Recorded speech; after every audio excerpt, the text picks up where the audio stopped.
സംസ്ഥാനത്ത് പലയിടങ്ങളിലും കടൽക്ഷോഭം. ആലപ്പുഴയിലും തിരുവനന്തപുരത്തും തൃശ്ശൂരും കടലേറ്റമുണ്ടായി.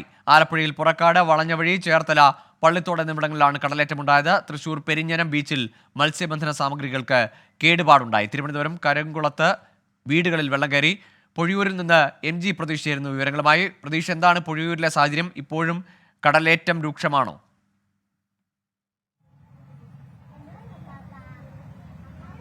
ഗോകുൽ, തിരുവനന്തപുരത്തെ തീരദേശ മേഖലകളിൽ ശക്തമായ കടലാക്രമണമാണ്. കടലാക്രമണം ഇപ്പോഴും തുടരുകയാണ്. ഞാനിപ്പോൾ ഉള്ളത് തിരുവനന്തപുരം പൊഴിയൂരിലാണ്. നമുക്ക് ഈ ദൃശ്യങ്ങളിൽ കാണാം ഇവിടത്തെ ഒരു സാഹചര്യം. കാരണം ഈ കടലിന് സമീപം താമസിക്കുന്ന മത്സ്യത്തൊഴിലാളികളുടെ അടക്കം വീട്ടിലേക്ക് ശക്തമായ കടലാക്രമണമാണ്. വീടുകളിലടക്കം വെള്ളം കയറുന്ന ഒരു സാഹചര്യമാണ് തിരുവനന്തപുരം പൊഴിയൂരിലുള്ളത്. കഴിഞ്ഞ കുറെ മണിക്കൂറുകളായി ശക്തമായ തിരമാലകളാണ് ഈ പൊഴിയൂർ മേഖലകളിലടക്കം ഉണ്ടാകുന്നത്.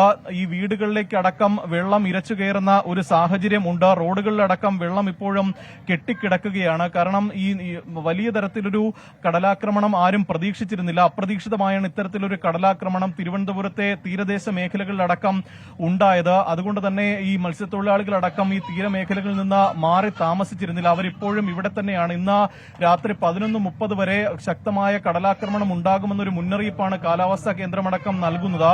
ചേട്ടാ, എന്താ ഇവിടുത്തെ ഒരു സാഹചര്യം? ഇവിടുത്തെ സാഹചര്യം എന്ന് പറയുമ്പോൾ ഇവിടെ മൊത്തം മത്സ്യത്തൊഴിലാളി ആൾക്കാരാണ്.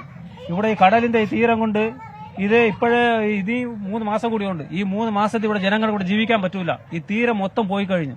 നേരത്തെ ഇതിനേക്കാളും വലിയ തീരം ഉണ്ടായിരുന്ന സ്ഥലമാണ്.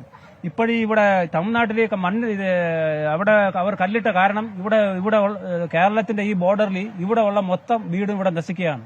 ഇവിടെ തീരെ മൊത്തം പോയി കഴിഞ്ഞു.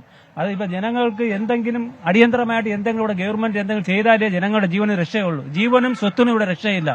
വീടുകളിലേക്കൊക്കെ വെള്ളം കയറുന്നുണ്ടോ? വീട്ടിലേക്ക് വെള്ളം ഇപ്പൊ തന്നെ കയറാൻ തുടങ്ങുന്നു. വെള്ളം കൂടുതൽ വെള്ളം ഇപ്പം തന്നെ കയറാൻ തുടങ്ങുന്നു. ഒരു 2 മണിക്ക് തുടങ്ങി ഇപ്പൊ എല്ലാ വീട്ടിലും വെള്ളം കയറും. ഇപ്പൊ ഈ വീടിന്ന് അവിടെ ഉളാന്ന സമയമായി കുളിയെടുത്തിട്ട് പോണു. അവിടെ മാറി താമസിക്കാൻ അങ്ങനെ പറഞ്ഞു ആരെങ്കിലും? ഇല്ല, ഒരുത്തരും പറഞ്ഞില്ല. ആരും വന്നില്ല. ഇവിടെ ഒരുത്തരും വന്നില്ല. ഇപ്പോ ഈ വലിയ കടലാക്രമണം ഉണ്ടാകുമെന്നൊരു മുന്നറിയിപ്പ് ഒന്നും തന്നെ നിങ്ങൾക്ക് നൽകിയിട്ടില്ല? ഇല്ല, ഒരു മുന്നറിയിപ്പ് ഒന്നും കിട്ടിയില്ല.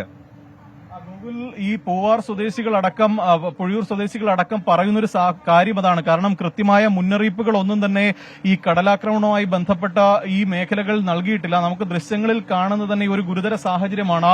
തീരദേശത്തോട് ചേർന്ന നിരവധി വീടുകളാണ് ഈ മേഖലയിലുള്ളത്. ഇവിടെയൊക്കെ തന്നെ ഈ വീടുകളിലേക്ക് വെള്ളം ഇരച്ച് കയറുകയാണ്. ഇതിന് തൊട്ട് ചേർന്നാണ് കടലുള്ളത്. അതുകൊണ്ട് തന്നെ ഇവിടെയുള്ള മത്സ്യത്തൊഴിലാളികളടക്കം ഇപ്പോഴും ഇവിടെ തന്നെ താമസിക്കുന്നുണ്ട്. ഈ മത്സ്യത്തൊഴിലാളികളെ സുരക്ഷിതമായ ഇടങ്ങളിലേക്ക് മാറ്റി പാർപ്പിക്കുമെന്ന് നേരത്തെ പറഞ്ഞിരുന്നു. പക്ഷെ അത്തരത്തിലൊരു നടപടി ഒന്നും തന്നെ ഉണ്ടാകുന്നില്ല എന്നതാണ് പ്രധാനമായും എല്ലാവരും പറയുന്ന ഒരു കാര്യം.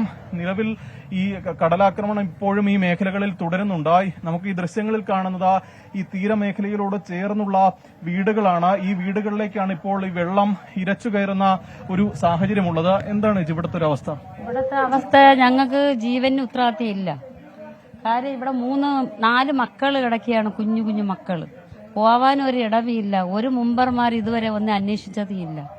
എന്താണ് നിലവരാണെന്ന് ദൈവത്തിന്റെ കയ്യിൽ തന്നെ ഞങ്ങൾ ഇരിക്കുകയാണ്. എത്ര മണി തൊട്ട് ഇത്രയും കടല് കയറി തുടങ്ങിയത്? ഇത് ഒരു ഉച്ച കഴിഞ്ഞതിന് ശേഷം ഒരു 11:45 തുടക്കമായി.